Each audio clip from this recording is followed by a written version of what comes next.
Prisão temporária e ADIs 3360 e 4109. O Supremo Tribunal Federal, colegas, por maioria de votos, no último dia 12 de fevereiro de 2022, concluiu aí o julgamento dessas duas ADIs, fixando requisitos cumulativos para a prisão temporária. Se você parar para pensar e olhar para o que vou falar agora, você vai perceber que o Supremo Tribunal Federal, Charles, claramente pega a prisão temporária, que é antiga de 1989, e vai buscar ajustá-la ao Código de Processo Penal atual, sobretudo depois das mudanças produzidas em 2011 pela Lei das Cautelares e em 2019 pelo nosso querido pacote anticrime. E quais são esses requisitos? Repito, cumulativos, tá bom, pessoal? Para a prisão temporária. Primeiro deles, imprescindível para as investigações do inquérito, periculum libertatis, constatada a partir de elementos concretos e não meras conjecturas, vedada a utilização como prisão para averiguações, em violação ao direito à não autoincriminação ou quando fundada no mero fato de o representado não possuir residência fixa. De trás para frente, perceba que na parte final, este primeiro requisito diz de maneira clara que agora você já não pode usar e decretar a prisão temporária tão somente porque o indivíduo não tem residência fixa, tá? Então aqui, pessoal, perceba que neste ponto a decisão já se aproxima daquela quinta corrente colocada para vocês. 2. Segunda consideração importante, o Supremo dizendo que a prisão temporária não pode ser usada como prisão para averiguações. Essa terminologia ela foi usada, pessoal, e com a devida vênia em alguns votos, até que nos parece de maneira equivocada. A prisão temporária foi criada em 1989 exatamente para pôr fim a essa prisão para averiguações. O que era uma prisão para averiguações? Era o arrebatamento de pessoas pelos órgãos policiais sem autorização judicial prévia, seja para descobrir eventual crime, seja para descobrir eventual participação daquela pessoa num delito. Pessoal, convenhamos, desde que a prisão temporária surge em 89, ela é decretada pela autoridade judiciária. Então não posso dizer que se trata de uma prisão para averiguações. Mas os ministros fizeram questão de bater muito nisso. Continue comigo. Imprescindível para as investigações do inquérito, constatada a partir de elementos concretos, ou seja, na hora de decretar, então, essa prisão temporária, pessoal, o órgão ministerial, o colega delegado de polícia, obrigatoriamente deverão trazer aquele fumus comissi delicti. Meras conjecturas não autorizam a prisão temporária, vedada a sua utilização como prisão para averiguações, em violação ao direito à não autoincriminação. Esse é um outro detalhe importante, né, pessoal? E por quê? Verdade seja dita, em muitos casos, Charles, a prisão temporária é decretada para quê? A prisão temporária é decretada para que o indivíduo seja interrogado. Aliás, em muitos casos, eu como promotor já peguei isso. Às vezes representa pela decretação da temporária dizendo, olha, o investigado foi intimado e não compareceu à delegacia para ser interrogado. Razão pela qual pleiteamos pela decretação da temporária, porquanto imprescindível para as investigações do inquérito.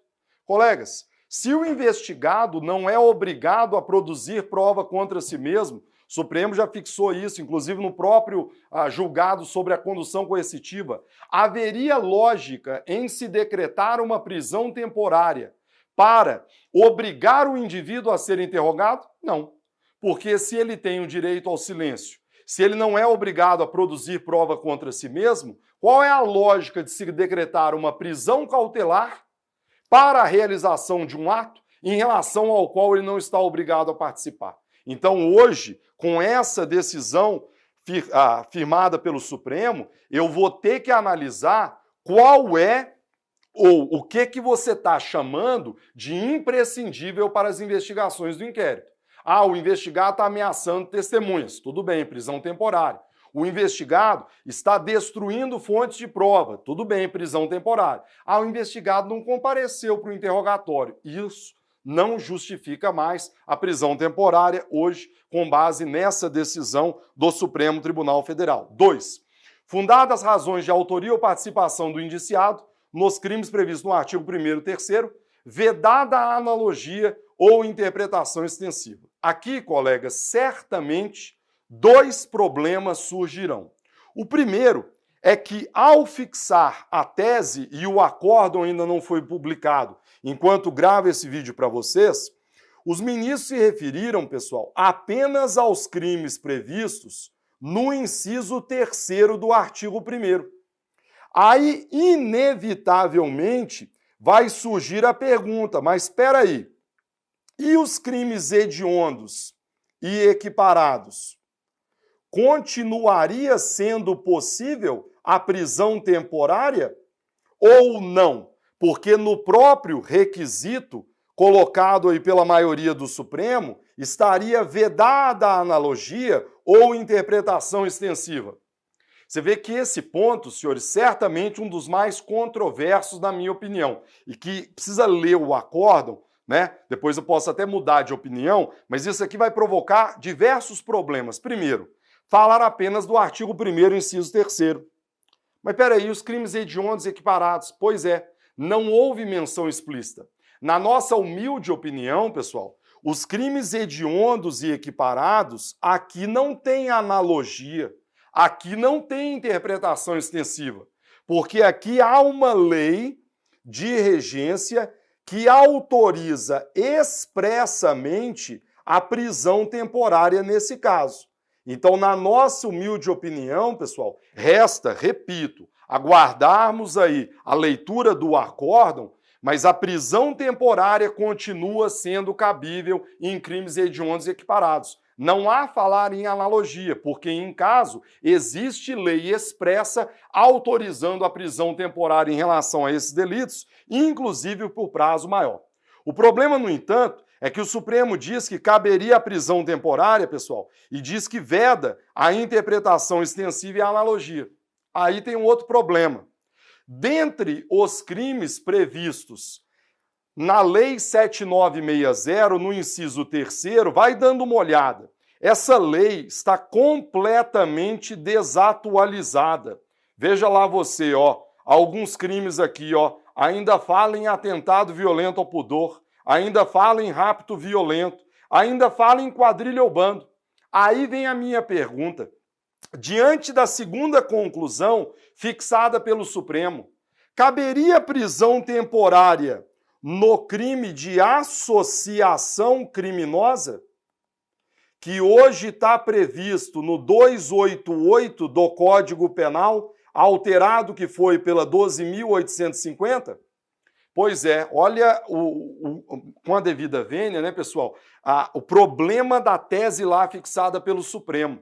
Eu concordo que uma coisa é você interpretar a lei para abranger crimes que não constam do inciso 3º ou do rol de crimes hediondos e equiparados. Agora, o problema é que a quadrilha ou bando, que até então demandava a presença de 4 pessoas, ela já não existe mais.